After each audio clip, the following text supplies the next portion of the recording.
मुंबईमध्ये 40% रेस्टॉरंट बंद आहेत। काशीच्या अन्नपूर्णा मंदिरातील अन्नछत्र बंद झालंय। देशामध्ये मोठ्या प्रमाणावर गॅस टंचाई, खोटं बोलून दिशाभूल करू नका, संजय राऊतांचा सरकारवर निशाणा।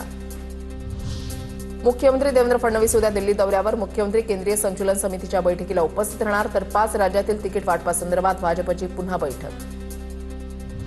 उपमुख्यमंत्री एकनाथ शिंदे केंद्रीय गृहमंत्री अमित शाह यांची भेट घेणार। दुपारपर्यंत भेट होणार असल्याची माहिती। एनडीए घटक पक्ष म्हणून आगामी मंत्रिमंडळ फेरबदलांवरही चर्चा होण्याची शक्यता। शिंदेंच्या दौऱ्यामुळे धडकी भरतीये, त्यांनाच प्रश्न विचारा। दिल्लीच्या अधिवेशन काळामध्ये शिंदे दिल्लीला जात असतात, शंभूराज देसाईंची प्रतिक्रिया। तर मुख्यमंत्री दोन्ही उपमुख्यमंत्र्यांचे हायकमांड दिल्लीमध्ये, शाह शिंदे सेनेचे निर्माते, त्यांना भेटणं आवश्यक असतं, राऊतांची टीका। धर्मस्वातंत्र्य कायद्यानंतर महाराष्ट्रामध्ये समान नागरी कायदा लागू करण्याची मागणी। भाजपा आमदारांची समान नागरी कायदा लागू करण्याची मुख्यमंत्र्यांकडे मागणी। भाजपा आमदार विधान परिषदेमध्ये याबाबत लक्षवेधी मांडणार।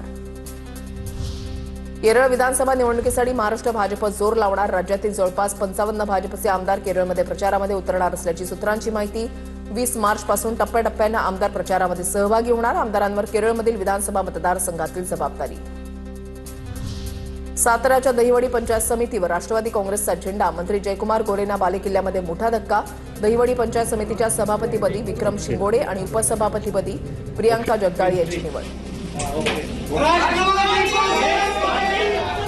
भाजपच्या नगरसेविका जिग्ना शहा यांचा व्हिडिओ सोशल मीडियावर व्हायरल। फेरीवाल्यांचा लपवलेला माल फेकून देत असल्याचं समोर, तर बेकायदेशीर फेरीवाल्यांनी कब्जा केला होता। तिकडे गेल्यावर फेरीवाल्यांनी कपडे लपवून ठेवले, जिग्ना शहा यांचं स्पष्टीकरण।